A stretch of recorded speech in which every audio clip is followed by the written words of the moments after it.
स्वागत है दोस्तों आप सभी का फिर से एक बार आपके YouTube चैनल ग्लोब आउटलाइन में। मैं तन्मय आपके साथ फिर से एक बार। तो दोस्तों आज की जो न्यूज़ है ना कहीं नाटो रशिया यूक्रेन से रिलेटेड है, क्योंकि हाल ही में ऐसी सिचुएशन राइज हुई है जहां पर आने वाले समय में हमें एक मेजर सेटबैक देखने को मिल सकता है। जी हाँ बिल्कुल। और यहाँ पर पूरा वर्ल्ड जो है अभी रशिया है और यूक्रेन वार में जो है वो पूरा शामिल हो जाएगा, क्योंकि रशिया ने कुछ ऐसे स्टेटमेंट दिए जिसकी वजह से अभी मुझे ये वीडियो आप सभी के लिए बनाना पड़ रहा है।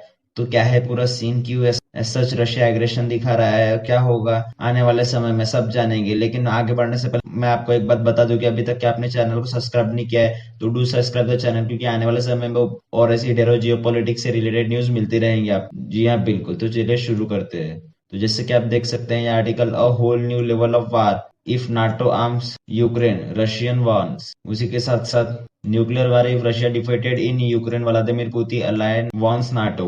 तो देखिए ऐसे एक नए ऐसे ढेरों आर्टिकल्स पब्लिश हो चुके हैं कि जो ये बता रहे हैं कि अगर यहाँ पर किसी भी तरीके की यहाँ पर फंडिंग या मिलिट्री हेल्प अगर दी गई यूक्रेन को, जिसकी वजह से यहाँ पर अगर रशिया हार जाता है न्यूक्लियर पावर होके भी, तो यहाँ पर रशिया जो है वो ये बिल्कुल सहन नहीं करेगा। जी हाँ बिल्कुल। और आने वाले समय में यहाँ पर जो है एक न्यूक्लियर वार हो सकता है। रशिया और जो भी यहाँ पर नेशंस हेल्प करेंगे यूक्रेन को जीतने के लिए रशिया के खिलाफ, जो जी हाँ बिल्कुल ये सीधा सीधा स्टेटमेंट आया है यहाँ पर फॉर्मर प्रेसिडेंट जो रह चुके हैं रशिया के उनसे। तो देखिए इस प्रकार का जो स्टेटमेंट है ना रशिया का, वो कहीं ना कहीं एक टेंशन राइज कर रहा है यहाँ पे यूक्रेन और रशिया के बीच में। उसी के साथ साथ पूरा ग्लोबल वर्ल्ड इसको एक अलग नजरिए से देख रहा है, क्योंकि एज इतना जो स्टेटमेंट है वो अभी तक के किसी भी नेशन का निकल कर नहीं आ रहा है किसी भी कन्फ्लिक्ट में। तो जी हाँ बिल्कुल रशिया यहाँ पर बिल्कुल यहाँ पर सीधे मुंह चेतावनी दे रहा है इन लोगों को। मैं आपको बता दूं कि सिचुएशन क्या हुई है। तो देखिए जैसे कि मैंने आपको बताया कि देखिए यहाँ पर हुआ क्या है कि यूक्रेन को जो है हेल्प करने के लिए अभी हाल ही में जो है जर्मनी में मीटिंग हुई थी। जी हाँ बिल्कुल। जर्मनी के रेमस्टेन में एक एयरबेस है जहाँ पर ये मीटिंग कंडक्ट कराई गई थी, जहाँ पर 50 नेशंस जिसमें पूरा का पूरा नाटो मेंबर्स शामिल थे। जी हाँ बिल्कुल। जिसमें ये डिस्कस हुआ कि कैसे हम यूक्रेन को जो है मदद कर सकते हैं किसी भी तरीके की फाइनेंशियल स्टेबिलिटी देके, या फिर जो भी वारशिप्स है, जो भी मिलिट्री एक्सरसाइज में होने वाले इक्विपमेंट्स है जो लग रहे हैं यहाँ पर यूक्रेन को रशिया के खिलाफ लड़ने के लिए, तो ऐसे सारे जो चीजें हैं ना ये हम प्रोवाइड करेंगे यूक्रेन को, ताकि आने वाले समय में रशिया जो भी एग्रेशन दिखा रहा है वो हाल ही में कम तो नहीं हो सकता लेकिन कुछ निगोशिएट कर दे। ये मीटिंग जैसी हुई ना, तो यहाँ पर रशिया जो है वो काफी ज्यादा भड़क चुका है। जी हाँ बिल्कुल। जिसकी वजह से उनका ये जो है पूरा स्टेटमेंट निकल कर आया है कि देखिए अगर किसी ने भी यहाँ पर यूक्रेन की मदद करना चाहिए तो वो सीधे सीधे जो है वो रशिया के साथ साथ न्यूक्लियर वार में छिड़ जाएगा। अब यहाँ पर देखिए मैं आपको एक बात बता दूं कि यहाँ पर यूएस और रशिया ये दोनों काउंट करते हैं पूरा 90% ऑफ न्यूक्लियर वारहेड्स। जी हाँ बिल्कुल। इन दोनों कंट्री के पास ही लगभग लगभग दुनिया के 90% न्यूक्लियर एम्यूनिशंस है। जी हाँ बिल्कुल। चाहे फिर वो एंटी मिसाइल टैंक्स हो या फिर मिसाइल्स हो, सुपरसोनिक मिसाइल्स हो, जितने भी इक्विपमेंट्स आते हैं ना न्यूक्लियर वार हेड के लिए वो सब काउंट करता है रशिया और यूएस। अब देखिए यहाँ पर यूएस की बात तो रह गई, रशिया ने यहाँ पर सीधा सीधा यहाँ पर ये कह दिया है यूरोपियन नेशन को कि देखिए भले ही हम जो है यूएस से पीछे है न्यूक्लियर वार में, लेकिन हम यूरोपियन यूनियन से ना कहीं आगे है। तो आप समझ लीजिए कि अगर यूरोपियन नेशन ने बढ़ चढ़कर सामने सपोर्ट दिखाया यूक्रेन को तो ये कहीं ना कहीं वार का संदेश हो सकता है। जी हाँ बिल्कुल। ये सीधी सीधी खुली धमकी यहाँ पर रशिया ने दी है यूरोपियन यूनियन को, क्योंकि हम देख सकते हैं कि यहाँ पर यूरोपियन नेशन बढ़ चढ़कर किस प्रकार से जी हाँ बिल्कुल यहाँ पे यूक्रेन की मदद करना चाहता है। यहाँ पे देख सकते हैं US European allies place more military firepower for Ukraine. तो यहाँ पर जितना भी यूरोपियन नेशन में देश आते हैं ना वो सब यही चाहता है कि यूक्रेन इस वार में जीते। और कहीं ना कहीं देखिए यहाँ पर रशिया की यहाँ पर हार होती है तो ये कहीं ना कहीं रशिया पे जो एक एलिगेशन लग जाएगा कि देखिए इतनी बड़ी मिलिट्री पावर होते हुए भी कैसे रशिया एक छोटी सी कंट्री से हार गया। जी हाँ बिल्कुल। जिसके पास अम्यूनिशंस नहीं है, जिसके पास बड़े बड़े सुपरसोनिक मिसाइल नहीं है, जिसके पास ना डिफेंस बजट था, तो इन सब होने के बावजूद भी अगर रशिया हार जाता है तो ये कि बहुत बड़ा जो है झटका लगेगा और कहीं ना कहीं यहाँ पर रशिया के एटीट्यूड को हर्ट करेगा। जी हाँ बिल्कुल। अब हालांकि देखिए यहाँ पर यूक्रेन का जो इशू है ना ये कहीं ना कहीं इतना बढ़ गया है कि यहाँ पर जितने भी कंट्रीज है यहाँ पर उसको हेल्प कर रहे हैं। जिसकी आप देख सकते हैं यहाँ पर यूक्रेन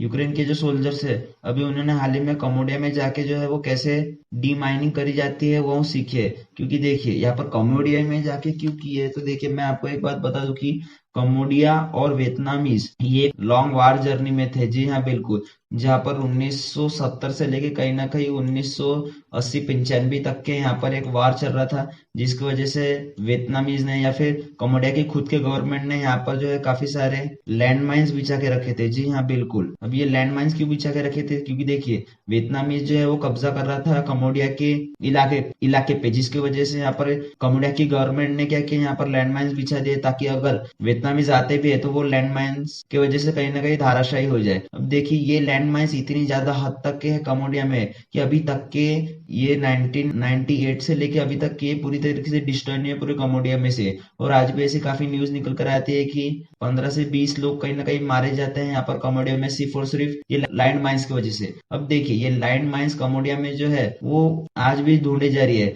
जिसकी वजह से इनकी जो मिलिट्री पावर है ना उनको एक अपर हैंड मिल जाता है, क्योंकि देखिए एक काम जब आप कई सालों से करते हैं तो उसमें एक्सपर्ट हो जाते हैं। अब ये सेम चीज जो है वो कम्बोडिया के साथ हो गया। अब वो लैंड माइन्स किस तरीके से निकालती है इनको काफी अच्छे से तरीके से पता लग गया। अब यही लैंड माइन्स ये लोग यूक्रेन को सिखा रहे कि कैसे ढूंढा जाता है, क्योंकि देखिए यहाँ पर रशिया ने जो है यूक्रेन के घर घर में जो है लैंड माइन बिछा के रखी है ताकि उनके सोल्जर्स को कहीं ना कहीं पनाह ना मिले जाए और वो जहां पर भी जाए वो सीधे सीधे ब्लास्ट होकर उनकी आर्मी खत्म हो जाए।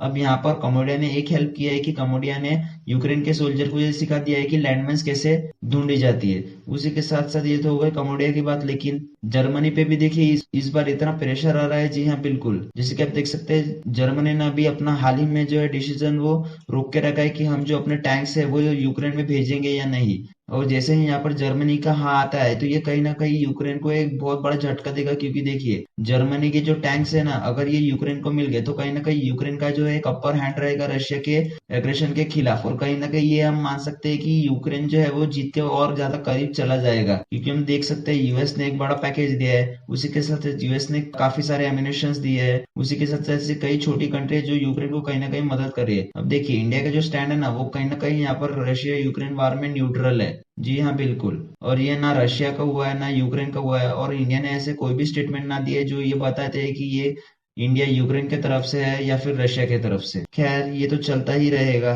देखिए जैसे ही रशिया की ये स्टेटमेंट आई ना तो यहाँ पर यूएस ने जो है वो जो भी इसका पैकेज था यूक्रेन के खिलाफ 2.5 बिलियन मिलिट्री का, उसमें से जितने भी ये अपने डिफेंस इक्विपमेंट्स यूक्रेन को बेच सकता था वो जल्दी से जल्दी यहाँ पर यूक्रेन और रशिया के बॉर्डर पर तैनात कर दिए। जी हाँ बिल्कुल, जिसकी वजह से रशिया जो है अभी फुल टू प्लानिंग में है कि कैसे हम यूक्रेन को काउंटर कर सके या फिर जो भी हम इसके आने वाले सिटीज है उसको धीरे धीरे कब्जा कर सके। देखिए अब वैसे तो इन सब चीजों के बीच ना यहाँ पर रशिया जो है वो काफी ऐसे हथकंडे अपना रहा है ताकि वो आने वाले समय में यहाँ पर पूरे वर्ल्ड को जो है वो एक बता सके कि रशिया क्या कर सकता है। जी है, जैसे कि आप देख सकते हैं कि रशिया ने ये वारशिप, मैंने हाल ही में इस पे वीडियो भी बनाया था कि कैसे रशिया ने एक वारशिप पे जो जिरकॉनिक हाइपरसोनिक मिसाइल का टेस्ट किया था और वो यूएस के काफी करीब था। तो देखिए इस तरीके की जो घटनाएं हैं ना वो हाल ही में इतने बढ़ चुके हैं और यूएस पे इतना प्रेशर है, क्योंकि देखिए यूएस पे चाइना का भी प्रेशर है, रशिया का भी प्रेशर है, और जैसे कि नाटो जो है वो कहीं ना कहीं यूएस भी इसका एक पार्ट है और यूएस जो है इसको मेजर फंडिंग प्रोवाइड करता है, जिसकी वजह से कैसा है कि यूएस पे काफी ज्यादा प्रेशर है कि वो कैसे पूरे जियोपॉलिटिक्स को हैंडल करे। क्योंकि हम देख सकते हैं कि आने वाले समय में कहीं ना कहीं चाइना और रशिया जो है वो एकजुट होके कैसे यूएस को काउंटर कर सकते हैं। जी हाँ बिल्कुल,